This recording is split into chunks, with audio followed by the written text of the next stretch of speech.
कल Joe Biden भी युद्ध के दौरान इजरायल के दौरे पर होंगे। ये दौरा एक ऐसे वक्त में हो रहा है जब रह रहकर हमास इजरायल पर रॉकेट हमले कर रहा है। इन हमलों के बीच अमेरिकी राष्ट्रपति की सुरक्षा एक बड़ी चिंता है। अगर अमेरिकी राष्ट्रपति जो बाइडेन के दौरे के वक्त हमास की ओर से रॉकेट हमले किए गए तो इसे एक तरह से अमेरिका पर हमला माना जाएगा, क्योंकि खतरा अमेरिकी राष्ट्रपति पर होगा। आपको यहां यह जानना भी जरूरी है कि कल ही इजरायली संसद के शीत सत्र का पहला दिन था, जिसके शुरू होने के कुछ देर बाद ही सायरन बजने लगे थे, यानी हमास ने रॉकेट हमले शुरू कर दिए थे। सायरन बजते ही सांसद बंकर में चले गए थे। अब सवाल यह है कि अमेरिकी राष्ट्रपति के दौरे के वक्त ऐसी नौबत आई तो क्या होगा। इस युद्ध में फिलहाल इजरायल के साथ जर्मनी भी नजर आ रहा है। जर्मनी के चांसलर स्कोल्स इजरायल पहुंच चुके हैं। वो इजरायल के प्रधानमंत्री बेंजामिन नेतन्याहू से मुलाकात करने वाले हैं। इस मुलाकात का मुख्य विषय युद्ध ही है। जर्मनी ही नहीं, फ्रांस भी इस युद्ध में हमास के खिलाफ इजरायल के साथ खड़ा है। फ्रांस के राष्ट्रपति मैक्रोन भी इस युद्ध में इजरायल की जवाबी कार्रवाई के पक्ष में है।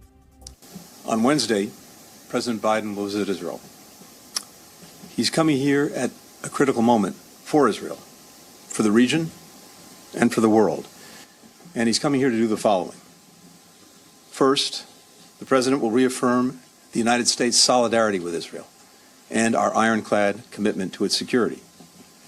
President Biden will again make clear, as he's done unequivocally since Hamas's slaughter of more than 1,400 people, including at least 30 Americans, that Israel has the right and indeed the duty to defend its people from Hamas and other terrorists and to prevent future attacks.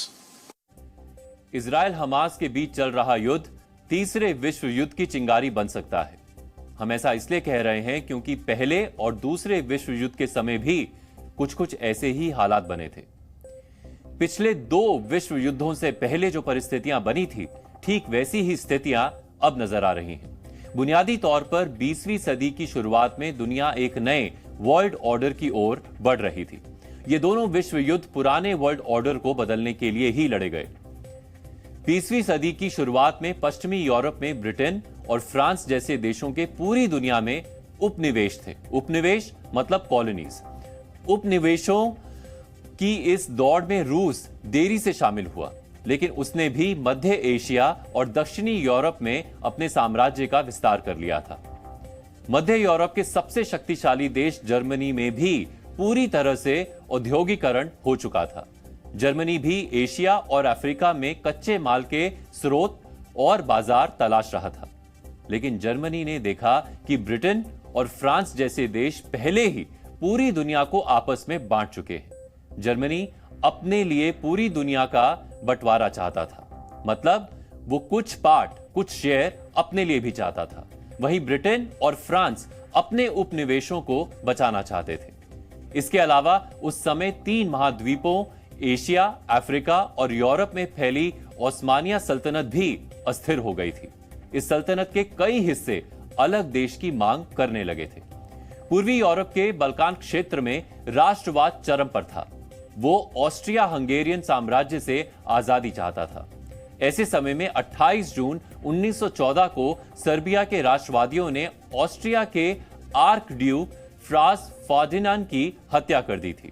अगले ही दिन Austria Hungarian साम्राज्य ने Serbia के खिलाफ युद्ध छेड़ दिया, जिसके जवाब में रूस सर्बिया के पक्ष में आ गया। इसके जवाब में जर्मनी ने ऑस्ट्रिया के समर्थन में जंग घोषित कर दी और उसने रूस के मित्र देशों फ्रांस और बेल्जियम पर हमला कर दिया। बेल्जियम पर हमले के साथ ही ब्रिटेन भी युद्ध में कूद पड़ा। ब्रिटेन और फ्रांस ने अपने उपनिवेशों को भी युद्ध में शामिल कर लिया। धीरे धीरे ये युद्ध पूरी दुनिया में फैल गया। अमेरिका, कनाडा, इटली और ओस्मानिया सल्तनत भी पहले विश्व युद्ध का हिस्सा बन गए। पहले विश्व युद्ध में जर्मनी की हार हुई और वो अपना लक्ष्य हासिल नहीं कर पाया। इसीलिए करीब 20 वर्ष बाद उसने एक बार फिर से बंटवारा करने के लिए दुनिया को दूसरे विश्व युद्ध में धकेल दिया। इस समय भी हम देख रहे हैं कि रूस, चीन, ईरान, टर्की जैसे देश मौजूदा वर्ल्ड ऑर्डर से संतुष्ट नहीं हैं। इनका मानना है कि मौजूदा वर्ल्ड ऑर्डर पश्चिमी देशों के हितों के लिए बनाया गया है। ये देश हर हाल में नया वर्ल्ड ऑर्डर बनाने की दिशा में बढ़ रहे हैं। रूस पूर्वी यूरोप में अमेरिका का दखल नहीं चाहता है। चीन ताइवान और दक्षिण चीन सागर में अमेरिका का दखल नहीं चाहता है। वहीं टर्की एक बार फिर से ओस्मानिया सल्तनत का विस्तार चाहता है। पहले और दूसरे विश्व युद्ध से पहले दुनिया बड़ी बड़ी सैन्य ताकतों में बटी हुई थी। जर्मनी, ऑस्ट्रिया, हंगरी और ओस्मानिया सल्तनत एक साथ थे। इन्हें सेंट्रल पावर कहा जाता था। वहीं फ्रांस, रूस और ब्रिटेन एक साथ थे। इन्हें अलाइड पावर्स कहा जाता था। ऑस्ट्रिया और सर्बिया के बीच का युद्ध देखते ही देखते विश्व युद्ध में बदल गया था। आज भी दुनिया अलग अलग सैन्य ताकतों में बटी हुई है। एक तरफ नाटो है जो लगातार रूस के पड़ोस में अपना विस्तार कर रहा है। हाल ही में फिनलैंड नाटो का 31वां सदस्य बना है। वहीं स्वीडन भी जल्दी ही इस संगठन में शामिल हो सकता है।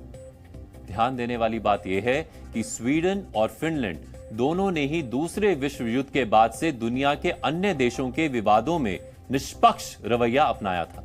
लेकिन आज के हालात में ये निष्पक्ष देश भी सैन्य ताकतों के संगठन का हिस्सा बन रहे हैं। यूक्रेन के राष्ट्रपति जेलेंस्की भी नाटो की सदस्यता की मांग कर रहे हैं। वहीं पुतिन किसी भी कीमत पर यूक्रेन को नाटो का सदस्य नहीं बनना देना चाहते हैं। इसके अलावा रूस के सैन्य रिश्ते चीन, नॉर्थ कोरिया, ईरान, सीरिया जैसे देशों से बड़े हैं। बहुत कम लोग जानते हैं कि दूसरे विश्व युद्ध का एक प्रमुख कारण 1930 के दशक का द ग्रेट डिप्रेशन भी था।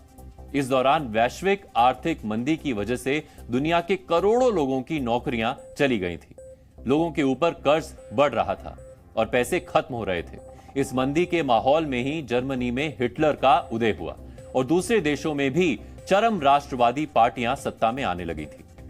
मौजूदा स्थिति में देखा जाए तो वर्ष 2020 की कोरोना महामारी के बाद से ही पूरी दुनिया में आर्थिक मंदी का माहौल है। Sri Lanka, Pakistan, Lebanon, Argentina, Venezuela, Ecuador और इजिप्ट जैसे देश आर्थिक मंदी से जूझ रहे हैं। इनमें से कुछ देश कभी भी दिवालिया हो सकते हैं। तानाशाह नेतृत्व अपनी नाकामियों को छिपाने के लिए युद्ध का सहारा लेते हैं। इसीलिए आज के हालात में विश्व युद्ध की स्थिति बन जाना काल्पनिकता नहीं है। अब आज का प्रेरक विचार। महान वैज्ञानिक एल्बर्ट आइंस्टाइन ने कहा था, मैं नहीं जानता कि तीसरा विश्व युद्ध किन हथियारों से लड़ा जाएगा, लेकिन चौथा विश्व युद्ध लाठियों और पत्थरों से लड़ा जाएगा। जी न्यूज।